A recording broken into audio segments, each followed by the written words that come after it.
I thought my life was over at 65, that my days of purpose were behind me, until I met a young man falsely accused and realized I still had the strength to fight for justice. This case brought me back to the courtroom, back to life, and back to myself. My name is Evelyn Hart, and I am 65 years old. For the last 8 years, I have lived alone in a small apartment on the edge of town, a place that smells faintly of old books and coffee, where the sun leaks in through lace curtains every morning and paints quiet patterns on the floor. After I retired from law, I told myself I wanted peace. I told everyone I was tired of fighting battles that left me hollow. In truth, I was not just tired, I was broken. Decades in the courtroom had worn me down, case after case, loss after loss. And somewhere along the way, I forgot how to separate justice from exhaustion. I stopped believing that truth could ever be enough. So I walked away. I traded the cold marble of the courthouse for the warmth of solitude. I learned how to spend hours without speaking, how to listen to the hum of the refrigerator and call it company. I cooked small meals, watered the plants, watched the seasons change outside my window, and convinced myself I was content. But peace is a strange thing. When it stretches too long, it starts to sound like silence, and silence can be a cruel companion. I started to miss the sound of footsteps in the hallway, the weight of purpose, the pulse of argument, even the nervous energy before a verdict.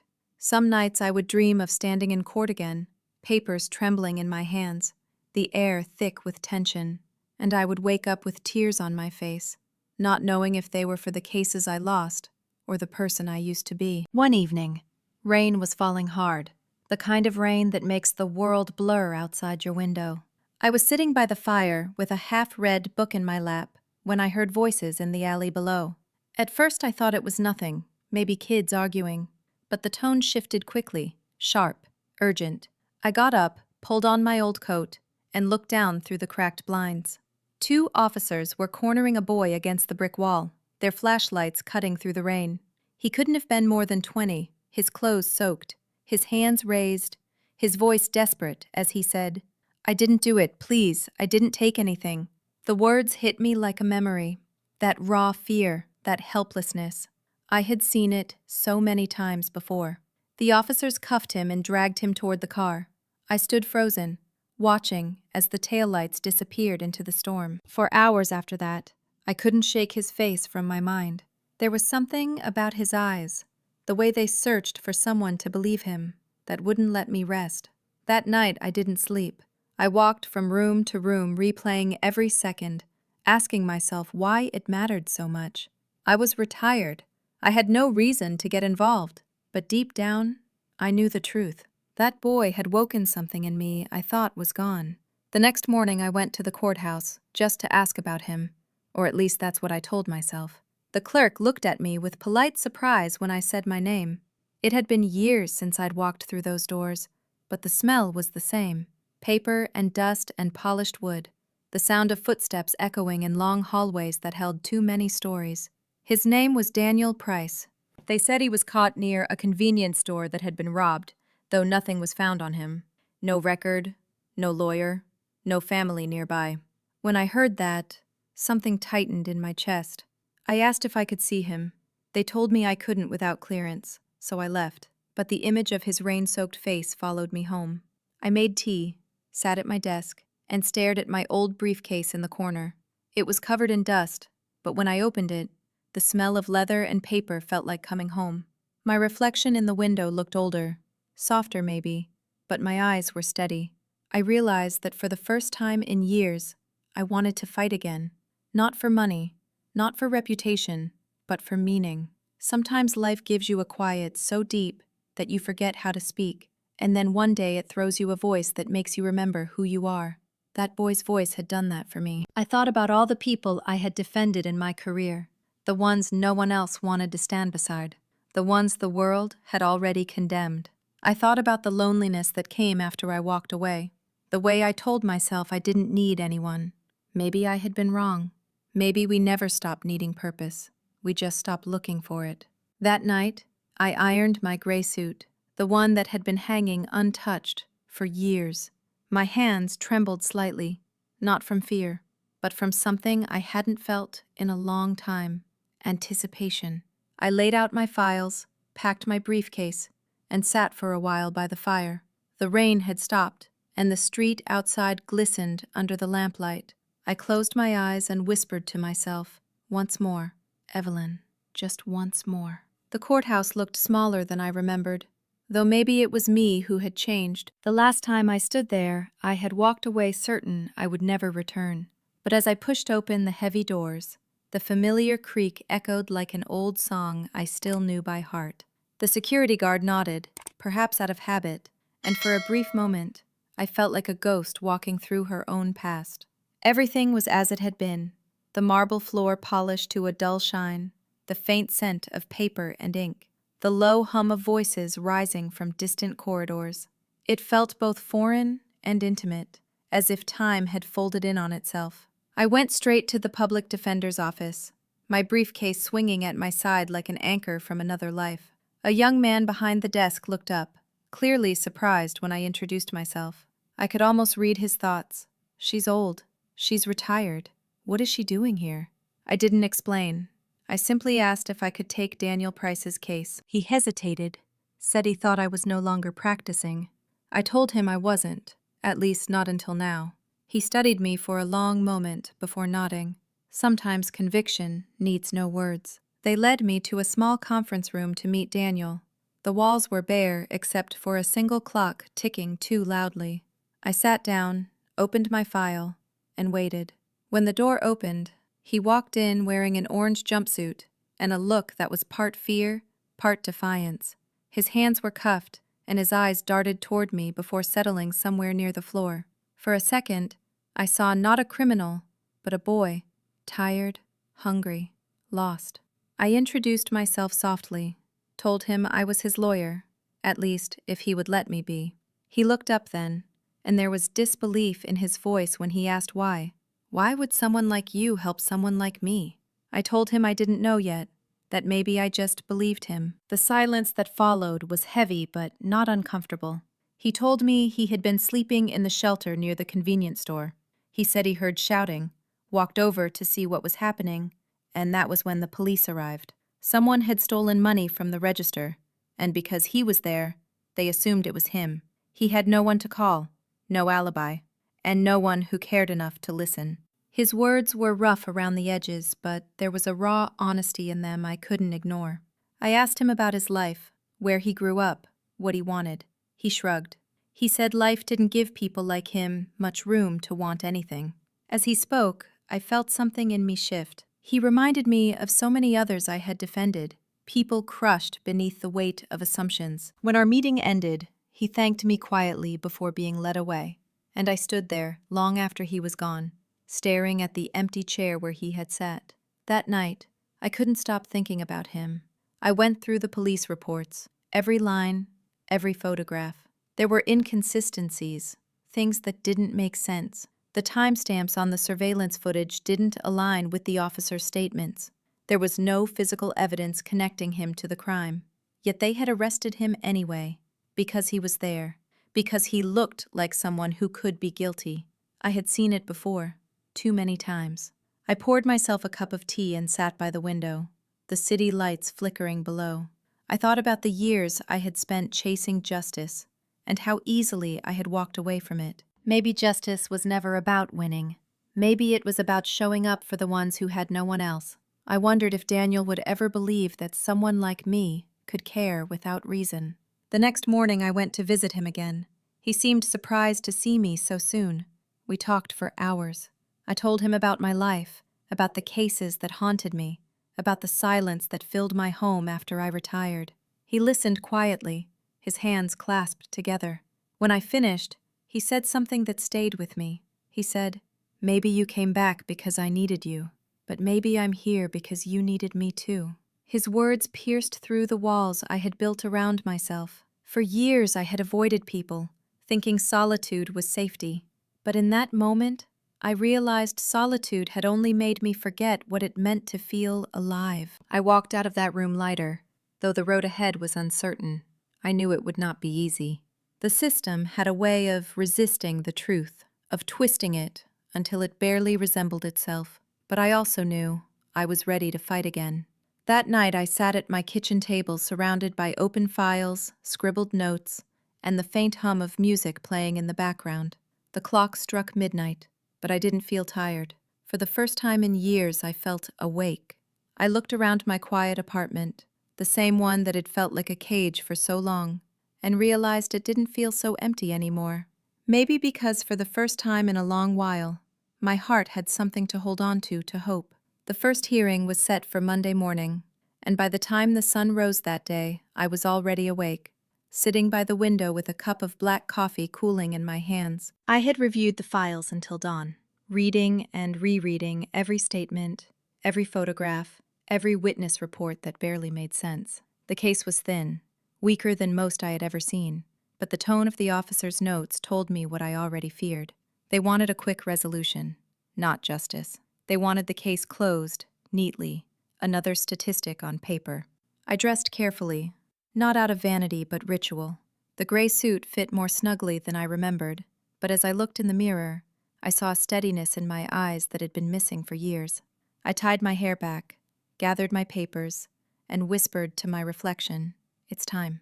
The courthouse steps were slick with rain when I arrived, and the air smelled of wet concrete and faint perfume from the woman who hurried past me. The lobby was crowded, voices rising and falling like a low tide. I could feel the familiar rhythm of the place seeping into me again, the shuffle of feet, the echo of doors, the scent of old files. When I saw Daniel sitting in the corner of the holding area, his shoulders hunched, his gaze unfocused, I felt that quiet ache in my chest again. He looked up when I called his name, and for a second, his face softened, like maybe he still couldn't believe I was real. I sat beside him and told him to breathe, to trust me. He nodded, silent but present. Inside the courtroom, the air was heavy, and the fluorescent lights made everything look harsher than it was. The prosecutor looked young, confident, and eager to win. I remembered being that young once, believing that justice could be carved out of arguments and evidence alone. When the hearing began, I stood and introduced myself, my voice steady though my heart pounded in my chest. The judge glanced at me, perhaps surprised to see me there after so many years. I presented the facts, or rather the lack of them. No fingerprints, no stolen cash recovered, no witnesses placing him inside the store at the time of the robbery. I could feel the prosecutor's impatience, the quiet sigh of the judge, but I pressed on. When I finished, I looked at Daniel. He sat still, hands folded, watching me with the kind of quiet hope that scared me, because it was so fragile. The hearing ended quickly, too quickly, and the next date was set for 2 weeks later. I walked out of the courtroom feeling that old, familiar mix of anger and resolve. Outside, the rain had stopped, and the light broke through the clouds like a slow breath. Daniel was taken back to the detention center, and as I watched him go, I promised myself I wouldn't fail him. Back home, I spread the case files across my dining table. Every detail, every line of the reports, every timestamp from the surveillance video. The footage showed a man in a dark hoodie entering the store, but the image was blurred, distorted by glare. Still, something caught my eye. The man's height didn't match Daniel's, nor did his build. It was subtle, but there. The timing didn't align either. The robbery occurred at 9:42 p.m., but the officers claimed to have found Daniel near the alley at 9:45, more than 6 blocks away. There was no way he could have been in both places. I printed the frames and pinned them to the board beside my desk. I could feel the old fire in me, the same fire that used to keep me awake for nights when I believed every truth could be proven if you just looked hard enough. I called a friend from my old days, someone still in the force, and asked for access to a few files. He hesitated but eventually agreed. When I hung up, I realized my hands were trembling, not from fear, but excitement. For the first time in years, I felt alive in a way I couldn't explain. Over the next few days, I visited the store, spoke to the clerk, an older man who looked tired but kind. He remembered the robbery, said it happened fast. I showed him Daniel's photo, and he frowned before shaking his head. "No, not him," he said quietly, his voice uncertain but sincere. I thanked him and left, walking back through the wet streets, my shoes splashing through shallow puddles that mirrored the gray sky. As I walked, I thought about how many times I had walked away from things that mattered because I was afraid of being hurt again. Losing cases, losing faith, losing people. It had all carved something out of me I didn't think could ever be restored. But now, fighting for this boy, I felt that missing piece finding its way back. That night, as I sat at my desk surrounded by open files and empty coffee cups, I realized I wasn't just building a defense. I was rebuilding myself. My apartment no longer felt like a retreat from the world. It felt like the heart of something beginning again. The quiet hum of the night outside didn't sound lonely anymore. It sounded alive, full of movement, full of purpose. I thought about Daniel sitting in that cold cell, wondering if anyone still believed in him, and I whispered to the quiet air, "You're not alone," because somehow, neither was I. The following week was a blur of long nights and restless mornings. I would wake before dawn, the soft blue light spilling through my window, and sit at the edge of the bed for a while, gathering the strength to face the day. My body reminded me of its years more often now, the stiffness in my knees, the ache in my hands when I gripped a pen for too long. But my mind had found a new rhythm. I was alive again in ways that made the fatigue worth it. The case consumed every hour. I met with officers, reviewed reports, and searched for cracks in the story they had built around Daniel. The more I read, the more the narrative unraveled. Witnesses contradicted each other. The store clerk's timeline didn't match the police log. The evidence was weak, stitched together with assumption and convenience. Still, I knew that truth alone was not always enough. Courts didn't move on emotion. They moved on proof. And proof was something I needed to find before time ran out. I started visiting Daniel more frequently. At first, he spoke little, still guarded, unsure whether to trust that my efforts meant anything. But slowly, the walls began to crumble. One afternoon, sitting across the metal table, he told me about the nights he spent sleeping behind the shelter, the hunger that made him feel invisible, the kind of loneliness that eats at you until you forget your own name. I listened quietly, and for the first time, I told him a little about myself. I told him about the cases I lost, about the guilt that stayed long after the verdict, and how I had thought walking away would heal me. He watched me with the kind of understanding I hadn't felt in years. Maybe he saw through me, saw the loneliness I carried under my practiced calm. By the end of that conversation, something unspoken had shifted between us. It wasn't friendship, not yet, but it was trust. That fragile thread that binds two broken people who recognize something of themselves in each other. When I left that day, the guards at the door greeted me by name. It felt strange, comforting, and unsettling all at once, as though I was reclaiming an identity I had abandoned. That night I couldn't sleep. The air was heavy with the scent of rain again, and I sat by the window with a notebook, scribbling thoughts that had nowhere else to go. I wrote about Daniel's eyes, how they carried the kind of pain that doesn't fade with time, but also a spark that refused to die. I wrote about myself, about how I used to believe purpose came from victories, when maybe it always came from persistence. The clock ticked softly beside me, each second sounding like a heartbeat. The next morning, I visited the scene of the crime again. The alley behind the convenience store was narrow, the walls marked with graffiti and old posters peeling at the edges. I stood there for a long time, imagining the chaos of that night.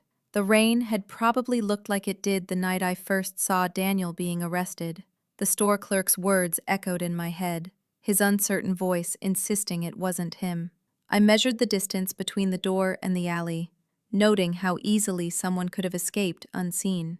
I took photographs, not because I thought they would prove anything immediately, but because I had learned that truth often hides in the details no one bothers to look at.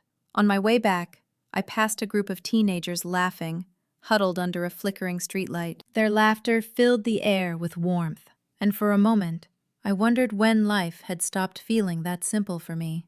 Maybe it was when I stopped believing I could change anything. Maybe it was when I let the noise of the world drown out my own conviction. That thought stayed with me all day. By evening, I was back in my apartment, surrounded by open folders, photographs, and notes scattered across every surface. The smell of coffee lingered in the air, strong and bitter. I leaned back in my chair, rubbing my temples, and caught sight of my reflection in the window. My hair had come loose from its pins, and the lines around my eyes seemed deeper. But behind the fatigue, there was something new, something fierce. I thought of Daniel sitting alone in that cold cell, probably wondering if I was still fighting for him. I whispered his name into the quiet room, as if by saying it, I could remind him that he wasn't forgotten. The silence that followed didn't feel empty. It felt alive. The city outside was breathing, the lights flickering like distant stars, and I realized that somewhere between the paperwork and the sleepless nights, I had stopped thinking of this as just a case. It had become a promise to him and to the woman I used to be. I remember the morning of the pre-trial conference like it was etched into my memory with sharp clarity. The sky was pale gray, and a thin drizzle coated the sidewalks as I walked toward the courthouse. My briefcase felt heavier than usual, not with papers, but with expectation. Daniel was already seated when I arrived, his hands resting on the metal table, his eyes scanning the room nervously. I called his name softly, and he looked up, relief washing over his features. There is something about a young person who has no one that makes every small gesture matter, and I understood that weight because I had carried it myself in my own youth. We sat together quietly, reviewing our strategy, speaking in low tones that did not carry beyond our corner. I told him he needed to tell the truth, to remember exactly what he saw and did, because even the smallest detail could be the thread that untangles the web they had spun around him. He nodded, a little stiffly, but there was determination in his eyes that gave me hope. The courtroom felt colder than the day before, the fluorescent lights casting a sterile glare over everyone present. The prosecutor seemed ready, confident in their assumptions and the ease with which they expected a verdict to be handed down. I adjusted my papers and cleared my throat, feeling that old familiar pulse of adrenaline that I had thought retired with me. I spoke slowly, deliberately, laying out the facts as clearly as I could, pointing out the inconsistencies, the lack of evidence, the improbable timeline. The judge listened quietly, their expression inscrutable, yet I felt a flicker of acknowledgement in the way they leaned forward. Daniel watched me the entire time, and though his hands were folded, his shoulders tense, I could see him drawing strength from my words, from my presence. After the conference ended, we stepped outside into a drizzle that had turned into a steady rain, and I held an umbrella over both of us. We walked in silence for a block, the rhythmic tapping of raindrops on the sidewalk like a quiet drumbeat to our thoughts. I told him that I believed in him, that the truth mattered more than appearances, and that sometimes the world needed someone willing to stand up when everyone else looked away. He listened, and I thought I saw a flicker of trust that had been absent when we first met. Back at my apartment, I spread out every piece of evidence we had accumulated: photographs, transcripts, statements, and notes. Each item seemed small and insignificant alone, but together they formed a pattern, a story that contradicted the narrative they had built against him. I spent hours cross-referencing, noting discrepancies, imagining alternative timelines that aligned with Daniel's account. There was a rhythm to it, a methodical dance that reminded me of the days when I had spent nights piecing together cases that seemed impossible to win. My fingers ached from writing and typing, but there was a satisfaction that came from knowing I was actively shaping a defense, that I was present in the fight, rather than a distant observer. As evening fell, I lit a single lamp by my desk and looked out the window at the city that hummed quietly beneath the rain. There was a certain melancholy in the streets, the kind that comes after a storm, and I felt a kinship with it. Life had battered me, had left me weary, but there was always a glimmer of renewal, a way forward if one was willing to reach for it. I thought of Daniel, alone in his cell, and I sent him my resolve like a message across the distance. This was not just about winning a case. It was about reclaiming our agency, about proving to ourselves that even in a world that often feels indifferent, integrity and perseverance still have power. I made a simple dinner, tea and toast, and sat at the table with my notes scattered around me. The quiet was no longer oppressive. It was filled with focus, with purpose, with the sense that for the first time in a long time, I was acting in alignment with my deepest self. I allowed myself a small smile, acknowledging the strange gratitude I felt for the twist of fate that had brought Daniel into my life. I had thought I wanted peace when I retired, but perhaps what I needed most was this challenge, this connection, this reminder that life could still demand courage and honesty from me. Night fell completely, and I sat at my desk for hours more, listening to the city breathing outside, the occasional car passing by, the soft rhythm of rainfall still audible in the distance.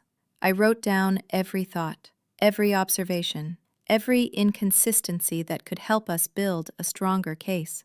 Sleep came only after I had exhausted my mind and filled pages with strategies and reflections. I felt that old spark, the one that had drawn me to law so many years ago, rekindled, and I realized that perhaps I had never really left the profession at all. I had only been waiting for something worth fighting for, someone whose need aligned with the deepest parts of myself. Daniel had become that someone, and in reaching for him, I was reaching for the woman I had been before the weariness and solitude had settled in.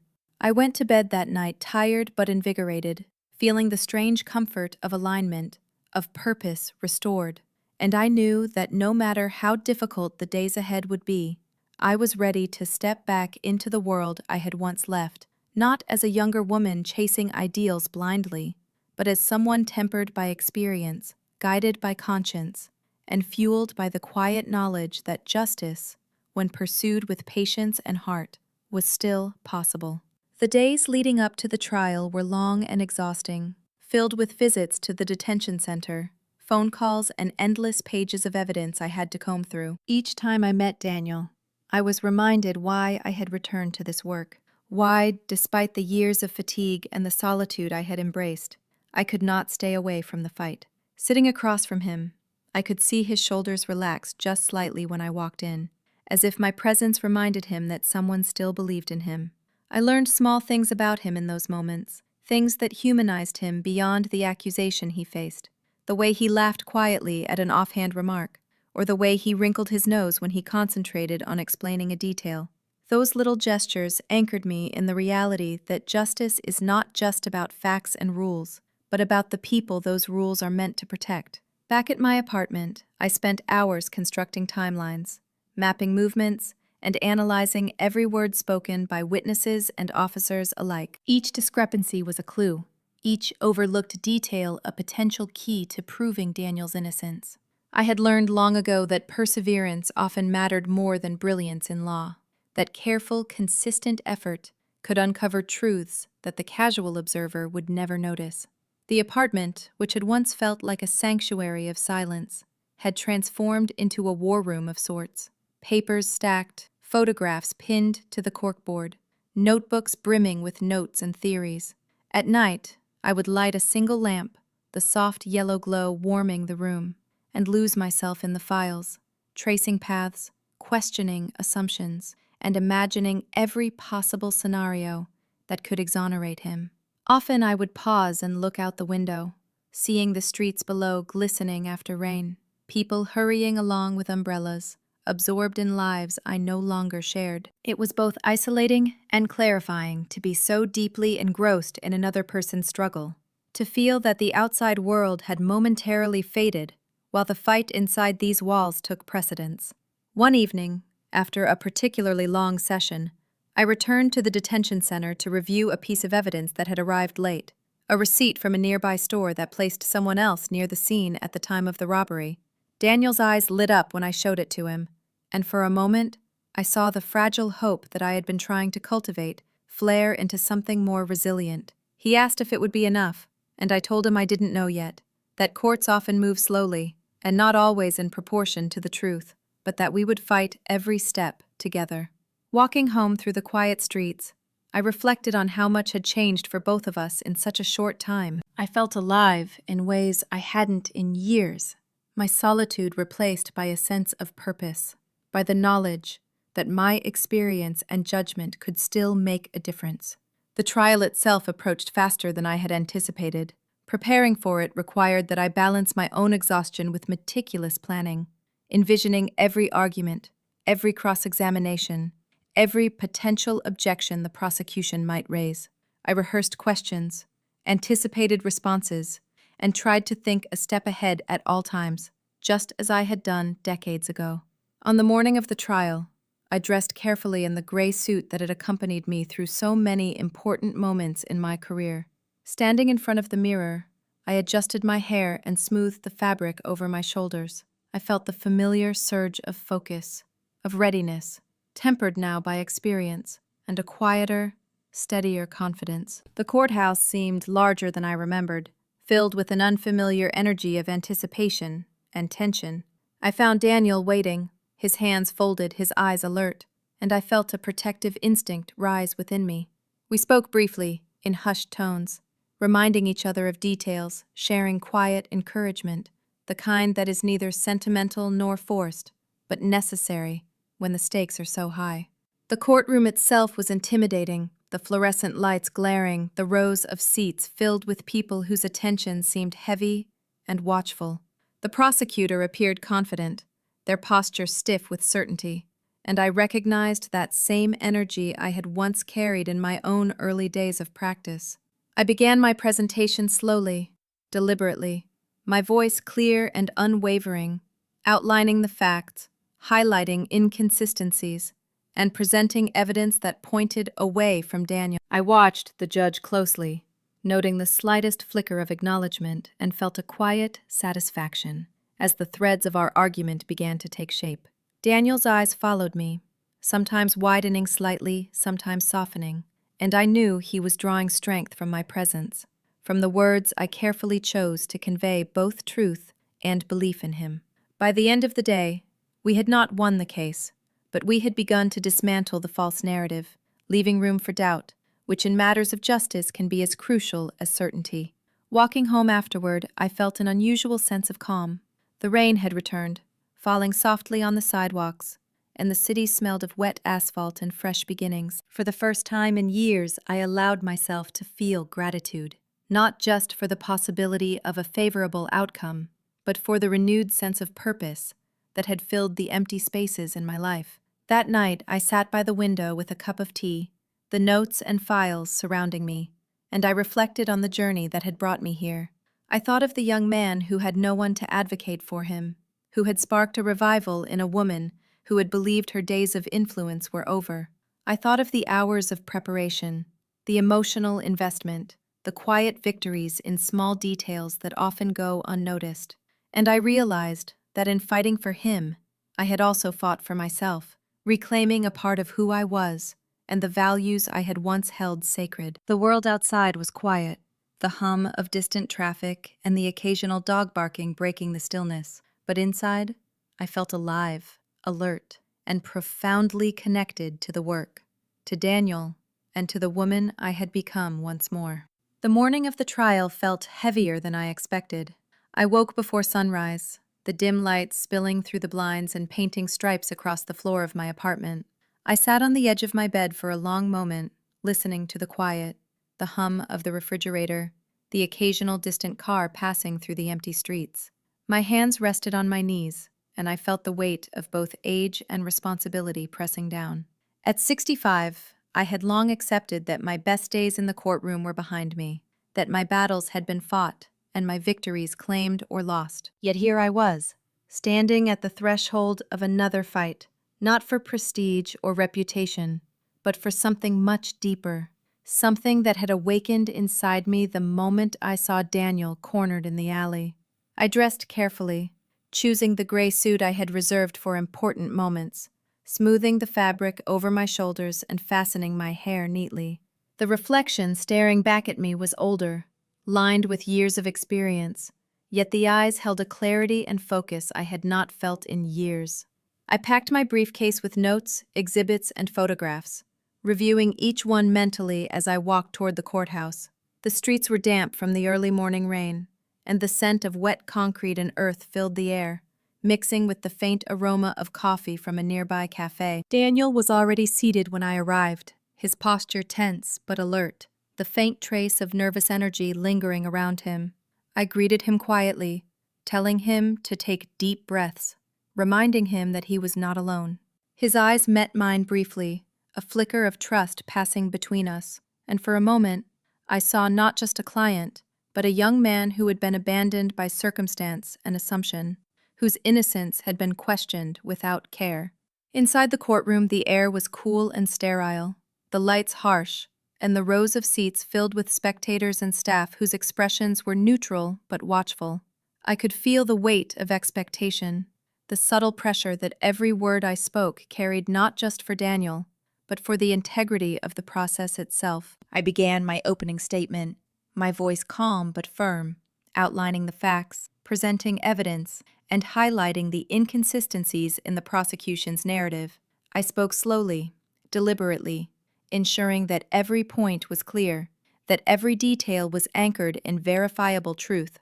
Daniel listened intently, his eyes tracking my movements, his fingers tapping lightly on the metal table, a nervous rhythm that mirrored my own pulse. As I spoke, I could sense the subtle shifts in the courtroom, the prosecutor's brief flickers of irritation, the judge's thoughtful glances, the attentive silence of the spectators. I knew that every word mattered, every gesture counted, and I was acutely aware of the responsibility I carried. After the opening statements, the witnesses began to testify. I had prepared for each one, anticipating their statements, cross-referencing their previous accounts, and planning precise questions that could expose the inconsistencies in their testimonies. One witness, a clerk from a nearby store, provided details that contradicted the timeline presented by the prosecution, and I seized the moment, asking clear, concise questions that forced the truth into the open. The subtle tension in the room shifted, and I felt a quiet satisfaction as the puzzle pieces began to align in a way that supported Daniel's version of events. Between witness testimonies, I would glance at Daniel, offering brief nods or subtle smiles, small gestures meant to reassure him that he was not facing this alone. I saw the way his shoulders relaxed slightly, the way his eyes regained a measure of confidence, and I realized that these moments of human connection were as important as the legal arguments themselves.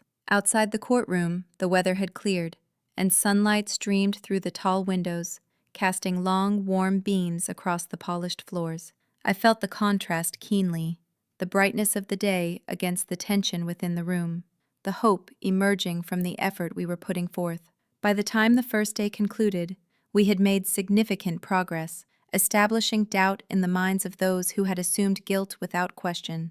Walking back through the courthouse corridors, I felt the familiar rhythm of my own heartbeat, the steady pulse of determination that had carried me through decades of legal practice. Returning to my apartment that evening, I spread out the files once more, reviewing notes, photographs, and witness statements. I meticulously cross-referenced every detail, preparing for the next day's proceedings, knowing that consistency and attention to detail could make the difference between conviction and freedom.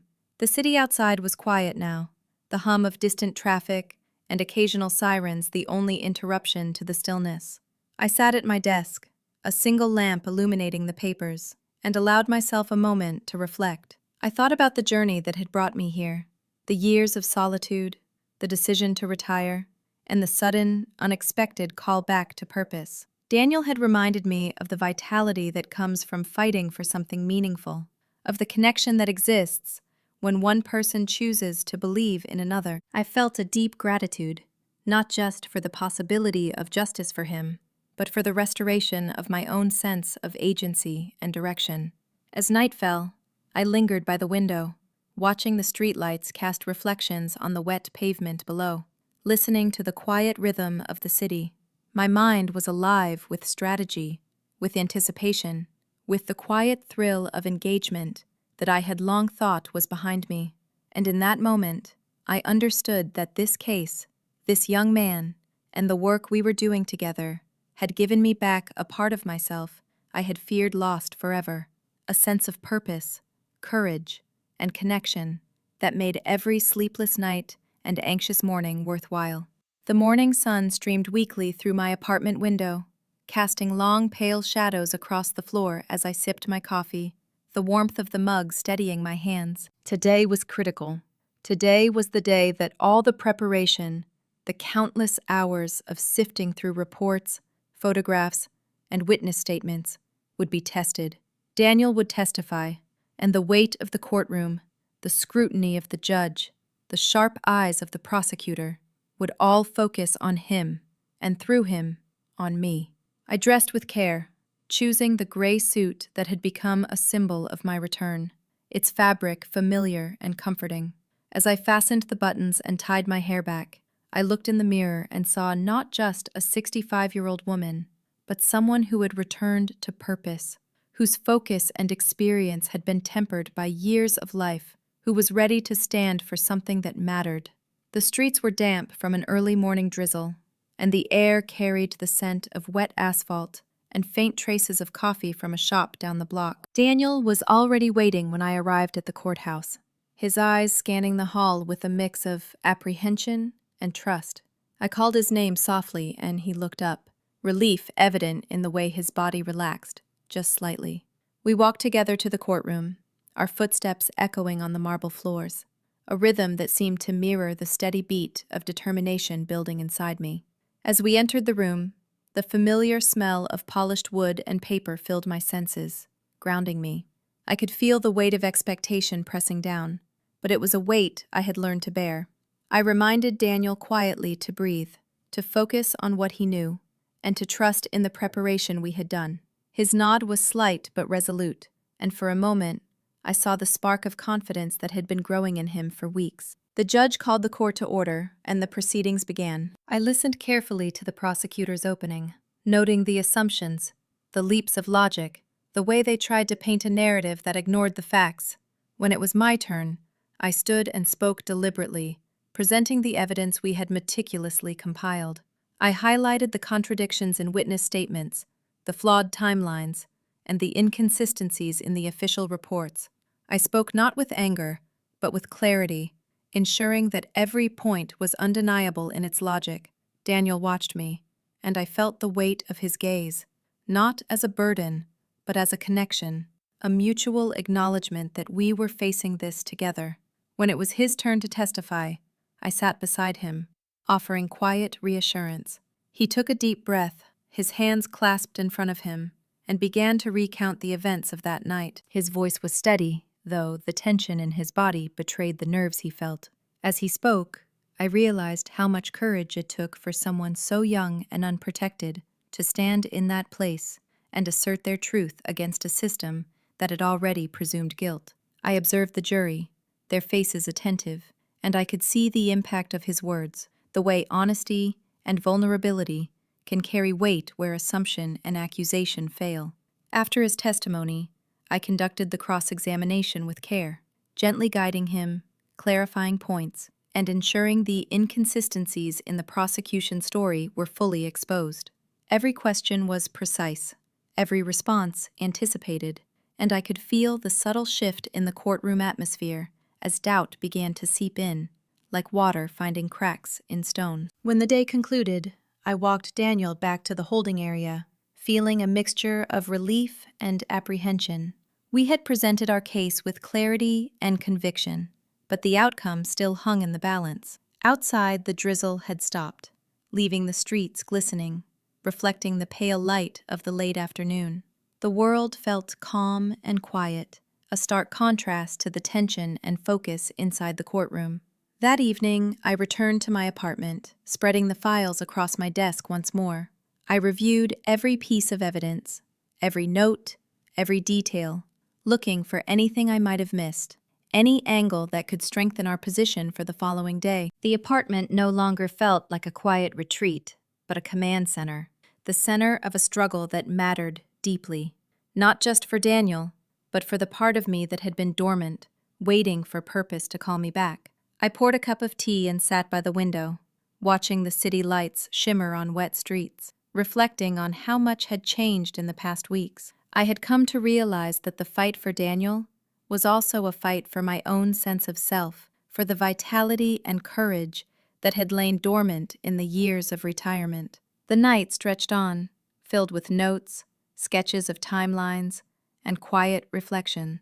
I thought about Daniel, about his courage, about the fragility and strength coexisting in him, and I felt a deep and unspoken gratitude for the way our paths had crossed. In the stillness, I whispered a quiet vow to myself, to him, to the truth that we both sought to uphold.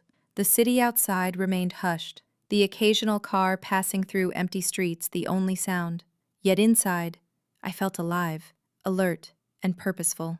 I understood that this case was more than evidence, more than legal procedure. It was a testament to the power of standing up, of believing in someone when the world has decided not to.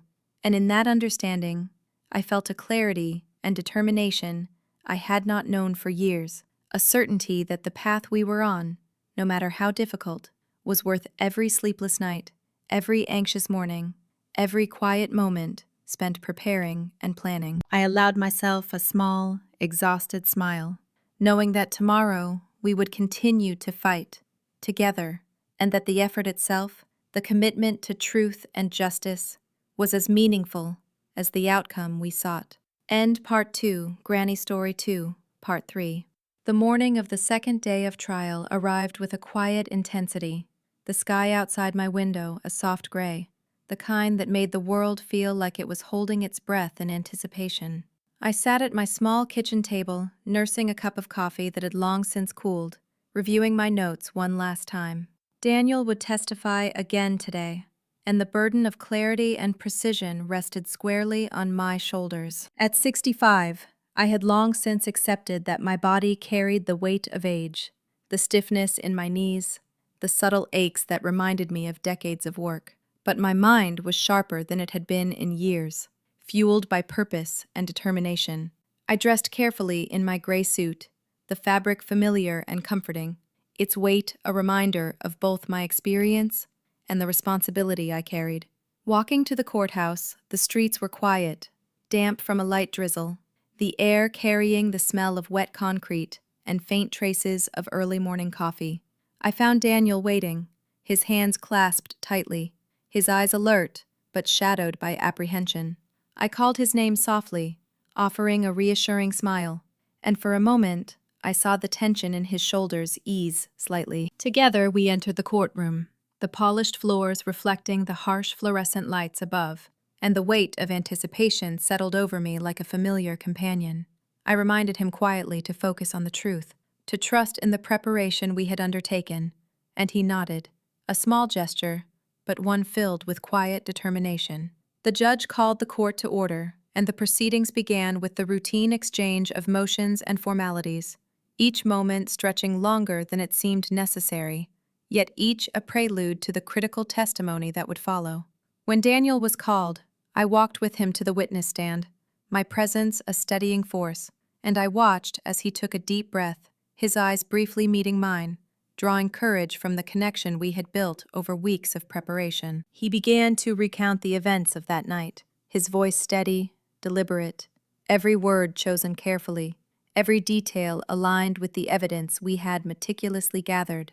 I observed the jury, their expressions attentive, sometimes skeptical, sometimes questioning, but slowly I could see the impact of his honesty taking hold, the way truth can penetrate even the most rigid assumptions when it is presented with clarity and conviction. I conducted the cross-examination with care, guiding him gently, clarifying points, ensuring that the inconsistencies in the prosecution's narrative were fully exposed without overwhelming or confusing him.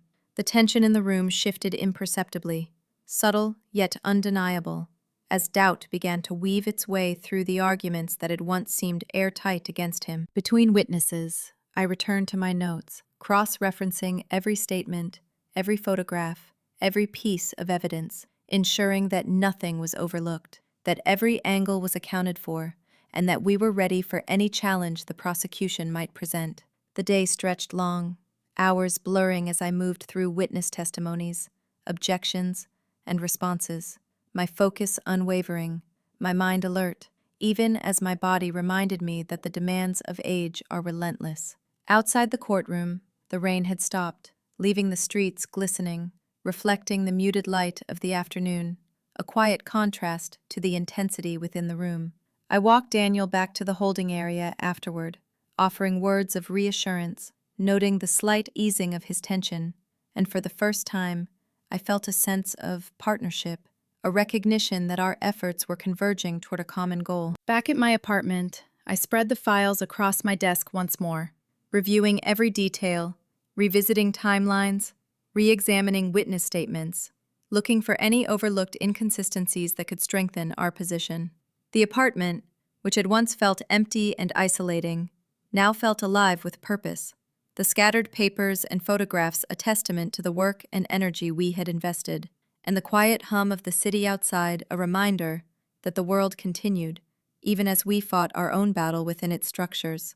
As night fell, I sat by the window with a cup of tea, reflecting on the transformation that had taken place in both of us. Daniel had grown in confidence, in presence, in the ability to articulate his truth, and I had rediscovered a vitality and focus I had feared lost, the deep satisfaction of standing up for something meaningful, of reclaiming a part of myself that retirement had obscured. The quiet of the night, punctuated by the distant hum of traffic and the occasional siren, was no longer oppressive. It was filled with resolve, with anticipation, with the sense that what we were building together, a defense grounded in truth, diligence, and care, was as significant as any verdict. I allowed myself a moment to breathe, to acknowledge the unusual gratitude I felt for this young man who had unwittingly drawn me back into the arena I had once left behind. I whispered to the quiet apartment, to the night, to the purpose that had reignited within me, that we would continue to fight, that we would not falter, and that the truth, no matter how challenging to present, would prevail.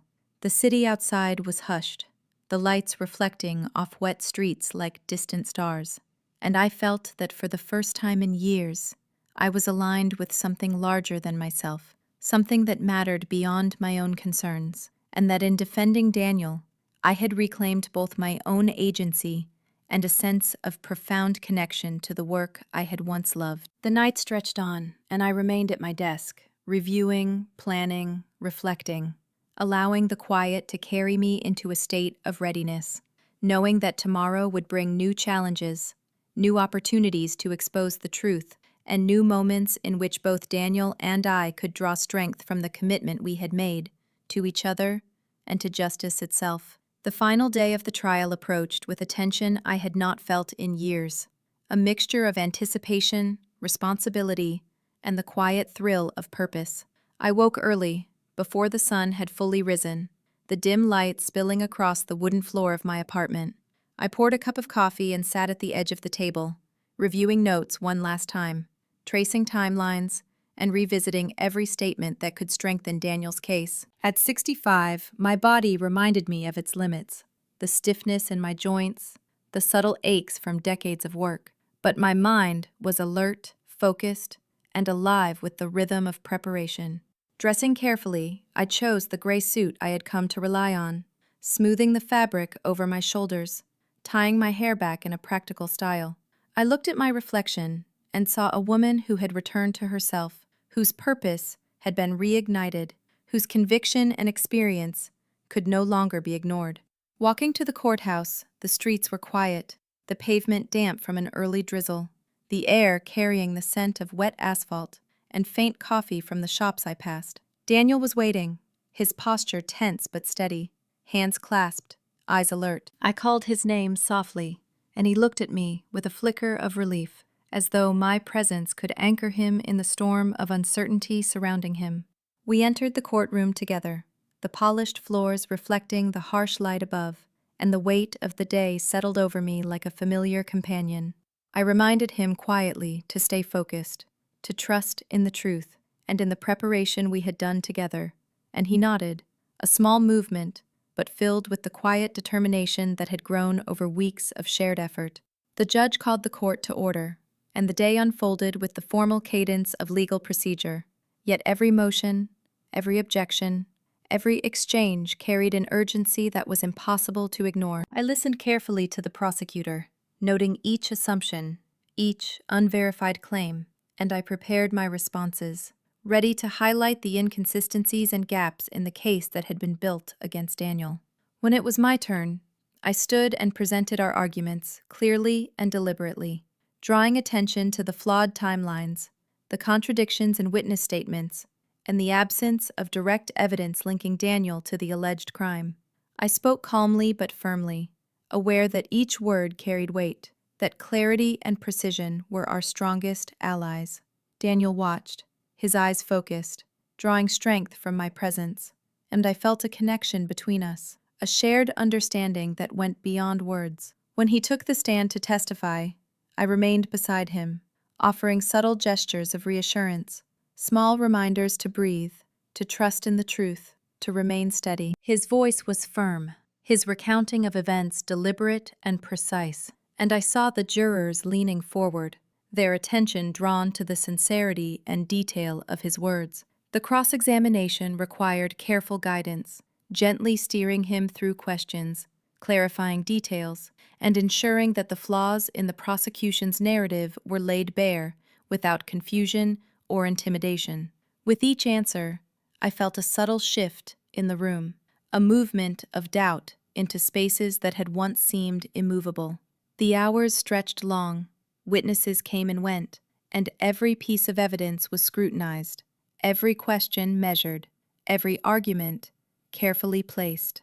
I maintained a quiet vigilance, a steady presence, knowing that even the smallest detail could tip the scales in Daniel's favor. Outside the courtroom, the weather had cleared, the streets shining under the soft afternoon light, reflecting a world that seemed calmer, quieter, and more forgiving than the intensity within the room. I walked Daniel back to the holding area, offering words of encouragement, noting the way his tension eased slightly, and felt a sense of partnership, a recognition that we had traversed this path together, and that our efforts had meaning beyond the immediate outcome. Returning to my apartment that evening, I spread the files across my desk, reviewing timelines, photographs, and statements one final time, ensuring that every thread of the case had been woven with care, that no inconsistency was left unexplored, that every detail could serve as a pillar of defense. The apartment was no longer a place of solitude. It was alive with purpose, with intention, with the quiet thrill of engagement that I had thought I had left behind in retirement. I brewed a cup of tea, the warmth grounding me, and gazed out the window at the streets below, glistening from a light drizzle earlier, the lights casting long reflections that seemed almost alive. I thought about Daniel, about the courage it had taken for him to stand and testify, about the trust he had placed in me, and about the strange gratitude I felt for the way our lives had intersected. In fighting for him, I had rediscovered a part of myself I had feared lost, a vitality and sense of purpose that had been dormant, waiting for a call to action. The night stretched on, quiet except for the distant hum of traffic and the occasional siren. I reviewed my notes, rehearsed arguments silently, reflected on the journey that had brought us here, and allowed myself a brief smile at the thought that justice, when pursued with patience and dedication, could still be more than a concept. I whispered to the quiet apartment, to the night, to the commitment that had guided us, that we would see this through, that truth and perseverance would not be ignored, and that in defending Daniel, I had also defended the values and integrity that had defined my life and work. The city outside was calm, the lights reflecting off wet streets like distant stars, and I felt a clarity and resolve I had not known in years. I understood that this day, this trial, this effort, was more than a legal battle. It was a testament to resilience, to belief in one another, and to the quiet power of standing up for what is right, even when the world seems indifferent. I allowed myself a moment to breathe deeply, to let the weight of preparation settle, and to feel gratitude for the renewed sense of purpose, for the connection with Daniel, and for the reclamation of a part of myself that I had thought retired forever, knowing that tomorrow would bring the culmination of our efforts and the possibility of justice finally fulfilled. The morning sunlight filtered softly through my blinds, casting a golden hue across the papers and notes spread across my desk. I sat with a mug of coffee warming my hands, reviewing every detail of the case one last time. At 65, my body was slower, my joints a little stiff from decades of work, but my mind was sharp, alive with focus and determination. Today was the final day of the trial, the day that all our preparation and effort would be put to the ultimate test. Daniel was waiting when I arrived at the courthouse, his posture tense but resolute, and I could see the faint tremor in his hands, the shadow of anxiety in his eyes. I greeted him quietly, reminding him to breathe, to trust in what he knew, and to remember that he was not facing this alone. The walk into the courtroom was quiet, our footsteps echoing against the polished marble floors, a rhythm that mirrored the calm determination building inside me. The room itself seemed charged with energy, every person present attentive, every whisper, every shuffle of papers adding to the tension. The judge called the court to order, and the day began with a series of motions and formalities, each necessary but secondary to the task at hand. I listened carefully to the prosecutor's opening, noting each assumption, each overreach, each attempt to paint a narrative that ignored the truth we had worked so hard to establish. When my turn came, I stood, feeling the familiar weight of responsibility, the quiet surge of energy that had drawn me back into this work. I presented the evidence clearly and deliberately, highlighting the contradictions in witness statements, the inconsistencies in the timeline, and the gaps in the prosecution's case. I spoke calmly, my voice measured, ensuring that each point was understood, each argument anchored in fact. Daniel watched me, his eyes tracking my movements, drawing confidence from the clarity of my words and the steadiness of my presence. When he was called to the stand, I accompanied him, offering subtle gestures of reassurance, small reminders to breathe and to trust in his own memory. He recounted the events of that night with precision, his voice steady, each word chosen with care, and I watched as the jurors leaned forward, absorbing the sincerity and courage behind his testimony. The cross-examination required careful guidance, gentle steering through questions, clarifying details without overwhelming him, and ensuring that the flaws in the prosecution's narrative were exposed fully and clearly. The subtle shifts in the courtroom atmosphere were undeniable, doubt beginning to take root where assumptions had once dominated. Between witnesses, I returned to my notes, reviewing timelines, evidence, and witness statements, ensuring that nothing had been overlooked, that every argument and counter-argument was anticipated and accounted for. The hours stretched long, filled with testimonies, objections, and presentations. Yet I felt an unusual energy, a rhythm to the work that made each moment feel purposeful and alive. Outside, the day had brightened, the streets glistening faintly from an earlier drizzle, reflecting sunlight and offering a serene contrast to the intensity of the courtroom. Walking Daniel back briefly, I offered encouragement, noting the slight easing of tension in his posture, the way his shoulders relaxed, the quiet acknowledgement that we had faced this together and had held firm. Back in my apartment that evening, I spread the files across my desk, reviewing evidence one final time, considering every detail, every discrepancy, every potential angle that could further support our case. The apartment, once a place of quiet and solitude, now felt alive with purpose, filled with the echoes of preparation, anticipation, and the weight of responsibility. I brewed a cup of tea, its warmth grounding me, and gazed out the window at the city below, streets gleaming faintly under the soft evening light, reflecting a world that seemed calm, patient, and ready to witness the outcome of our efforts.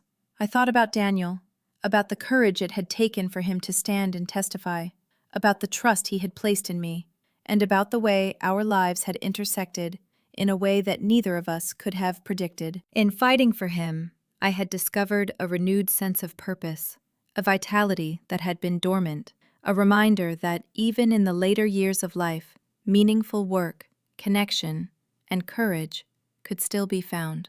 The quiet of the night was broken only by the distant hum of traffic and the occasional siren. Yet, within my apartment, I felt focused, centered, and profoundly connected to the journey we had undertaken. I reflected on the lessons of patience, of perseverance, and of the quiet power that comes from standing firmly for truth, knowing that these qualities had guided me throughout my career and had now guided me once again. I whispered a quiet vow to myself, to Daniel, to the work we had done together, that we would continue to fight with integrity, that we would remain steadfast no matter the challenges, and that in defending him, I was reclaiming a part of myself that I had thought retired forever. The city outside remained calm, its lights reflecting faintly on wet streets, while inside, I felt alive, alert, and connected, aware that the culmination of our efforts was imminent, that justice and truth could finally converge, and that through all of this, I had rediscovered the courage, purpose, and meaning that had once defined my life. I allowed myself a small smile, exhausted but satisfied, knowing that this day, this trial, this fight, was more than a legal battle. It was a testament to resilience, connection, and the quiet power of standing up for what is right, even when the world seems indifferent. I sat at my desk long into the night, reviewing, reflecting, and preparing for the final moments, knowing that tomorrow would bring resolution, that every detail mattered, and that the journey we had taken together had already changed us both in ways that would endure long after the verdict was delivered.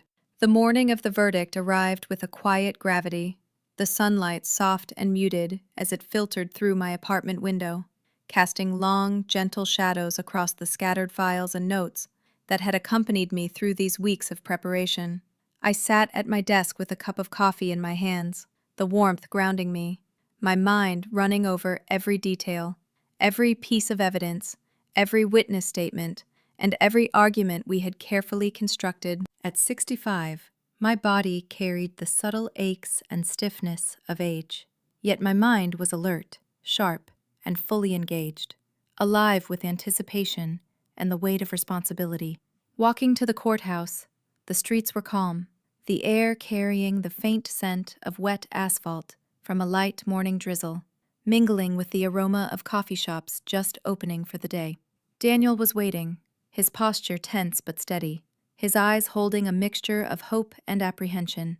I greeted him quietly, reminding him to breathe, to trust in the truth, and to remember that he was not alone, that every step we had taken together had led to this moment. As we entered the courtroom, the polished floors reflected the harsh fluorescent lights above, and the quiet tension in the room was palpable, the anticipation of everyone present creating an almost tangible weight in the air. I reminded Daniel quietly once more to focus on the present, to draw strength from the preparation and the truth that we had established, and he nodded slightly, a small gesture but one filled with the steady confidence that had grown in him over the weeks. The judge called the court to order, and the proceedings began with the formalities, each one a necessary prelude to the reading of the verdict that would determine the outcome of our labor. The prosecutor sat rigidly, their confidence apparent, yet subtly tempered by the gaps and inconsistencies we had exposed over the course of the trial.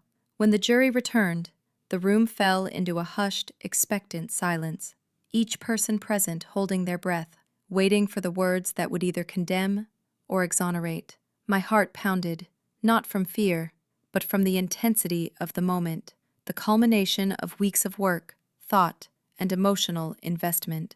Daniel sat beside me, his hand lightly brushing mine in a gesture of quiet reassurance, and I felt the profound weight of connection, the shared journey that had brought us to this point. The foreperson began to read, each word deliberate, measured, filling the room with an almost unbearable tension. I listened carefully, noting the reactions, the subtle shifts in posture and expression, the way the jurors' faces mirrored the gravity of their decision. As the words continued, I felt a surge of emotion, the culmination of not just the legal battle, but of the human struggle for justice, for belief, for recognition that the truth mattered above all else.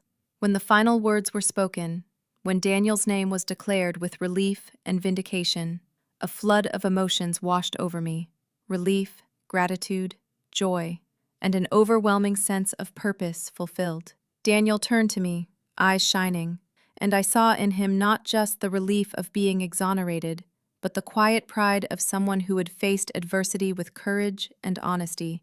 I felt my own tears threatening, and I brushed them away discreetly, overwhelmed by the profound sense of accomplishment, the restoration of both justice and trust. Walking him out of the courtroom afterward, I felt lighter than I had in years, the tension and weight that had accompanied us lifting as we stepped into the brightness of the afternoon. The streets outside seemed softer, gentler, the sunlight reflecting off pavement damp from an earlier drizzle, casting long, shimmering patterns that felt almost celebratory. At my apartment later, I spread the files across my desk one final time, not for preparation or review, but in quiet reflection, allowing myself to savor the journey, the struggle, the victories, both large and small, that had carried us to this moment. I poured a cup of tea, its warmth settling in my hands, and gazed out the window at the streets below, feeling a deep and abiding sense of fulfillment. In defending Daniel, I had reclaimed a part of myself I had feared lost, a vitality and sense of purpose that had been dormant during the years of retirement, now rekindled by the challenge and the connection we had built. The apartment, once a place of solitude, now felt alive with the echoes of commitment, resilience, and renewed engagement with life and work. I thought about the courage it had taken for both of us to face this trial, about the trust and quiet determination that had been the foundation of our efforts, and about the extraordinary way in which purpose, connection, and justice had converged in this chapter of our lives. The night settled over the city, quiet except for the occasional hum of distant traffic, the lights reflecting softly on wet streets, and I allowed myself to sit back, to breathe deeply, and to feel gratitude for the journey, for Daniel, and for the reclamation of a part of myself I had feared gone forever. I whispered a quiet acknowledgement to the stillness around me, a recognition that the fight for truth, the dedication to justice, and the connection forged in the process had restored more than Daniel's freedom. They had restored my own sense of agency, courage, and belonging. In that moment, I understood fully that purpose does not expire with age, that connection can emerge in the most unexpected places, and that even in solitude, we can find meaning and fulfillment when we choose to stand for what is right, to believe in others, and to act with integrity. I allowed myself a small, satisfied smile, knowing that this trial, this journey, and this moment had changed us both in ways that would endure, and that the quiet strength, resilience, and courage that had guided me back into the arena would continue to shape the rest of my life, providing proof that even after decades, one can still fight, still matter, and still reclaim the sense of purpose that makes life truly meaningful. If this story touched your heart, share your thoughts in the comments. I'd love to hear them. Don't forget to like, share, and subscribe so more people can find a little warmth and hope in these stories too.